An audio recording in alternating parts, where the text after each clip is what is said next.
Bonjour, je m'appelle Réjeanne Laberge-Colas. Réjeanne Laberge-Colas fut la première femme à avoir été nommée juge à une Cour supérieure du Canada. Elle fut aussi la première présidente de la Fédération des femmes du Québec. Elle a participé à la révision du Code civil de 1964 à 1970 et elle fut membre en 1994 d'un comité spécial de l'accord de libre-échange nord-américain. Durant sa carrière, elle a contribué de façon remarquable à un grand nombre d'organismes à caractère social et professionnel. Par exemple, de 1966 à 1967, elle fut présidente fondatrice de la Fédération des femmes du Québec. De 1962 à 1969, elle devient membre de la Commission de la sécurité publique de la Ville de Montréal. Cette femme de conviction ouvra pour de multiples causes, notamment à l'Association internationale des femmes des carrières juridiques, à la Corporation de l'hôpital Marie-Enfant, aux Dames auxiliaires de l'hôpital Notre-Dame, à la Fondation Thérèse Cazerin, ainsi qu'au Conseil des gouverneurs du Portage.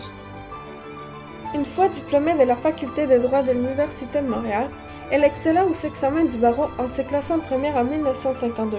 En 1969, Réjeanne Laberge-Colas est nommée juge à la Cour supérieure du Québec, où elle y siégea durant plus de 25 ans.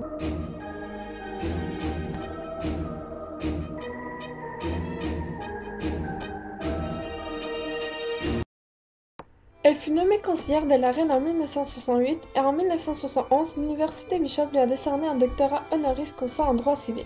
Ensuite, elle devient membre de l'Association internationale des femmes des carrières juridiques en 1975 jusqu'en 1980. 2 ans plus tard, elle fut invitée à assister à la canonisation des mères Marguerite Bourgeois à Rome.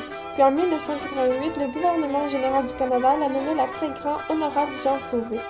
Une autre récompense serait la médaille du centenaire que l'Association du barreau canadien lui a décernée en 1996. Réjeanne est une femme exemplaire pour les générations futures.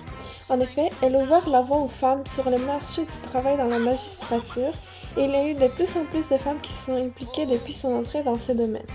De plus, la dévotion qu'elle avait envers son travail a marqué l'histoire des femmes au Québec.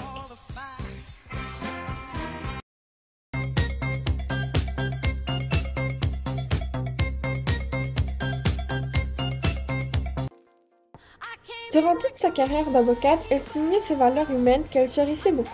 La famille, la foi, la culture et surtout la justice. Elle a contribué à plusieurs réformes sur le statut de la femme et surtout à chercher l'égalité des sexes dans sa profession.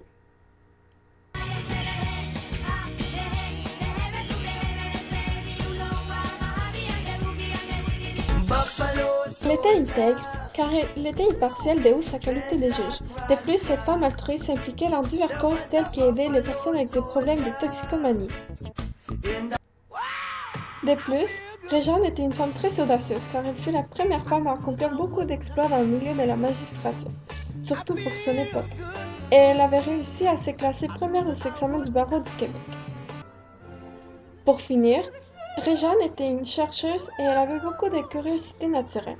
En effet, elle s'investissait dans d'autres domaines tels que les champs.